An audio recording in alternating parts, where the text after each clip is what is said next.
A exposición Heart of Gaza, Memorias dun neno palestino, permanecerá todo o verán na Biblioteca Pública Nos de Ourense, a primeira cidade da Península Ibérica na que se poderá ver.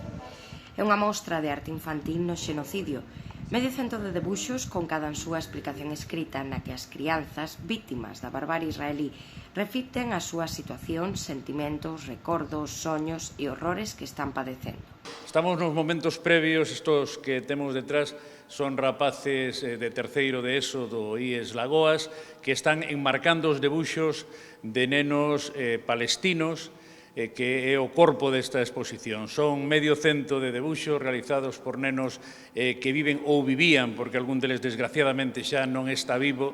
na zona de Gaza, desprazados, masacrados polo xenocidio que está perpetrando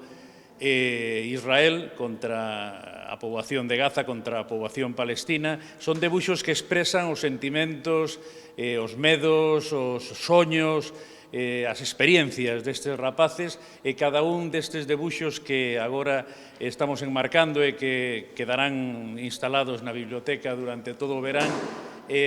vai acompañado dun texto no que o neno explica o que quixo debuxar, explica os seus sentimentos. Fundada por Mohamed Timrad e Faye Butler, a exposición Heart of Gaza comezou como un intercambio de arte infantil a través do WhatsApp. Timrad e Butler comprenderon pronto que esta visión íntima do xenocidio tiña que ser compartida co resto do mundo. Os textos destas obras son lidos por personaxes da cultura galega que se prestaron a porlles a súa voz. Eu creo que é moi importante isto porque moita xente di que non se debería mostrar cousas os vídeos que aparecen na televisión, pero eu creo que o máis importante neste tipo de situacións é mostrar o máximo posible o que están sufrindo aí os nenos para que a xente se dé conta de que isto é unha masacre e está mal feito. Hai un que me parece moi forte porque é como de unha nai que como que está no ceo e morta e que un neno debuxe eso non me fai triste, sabes?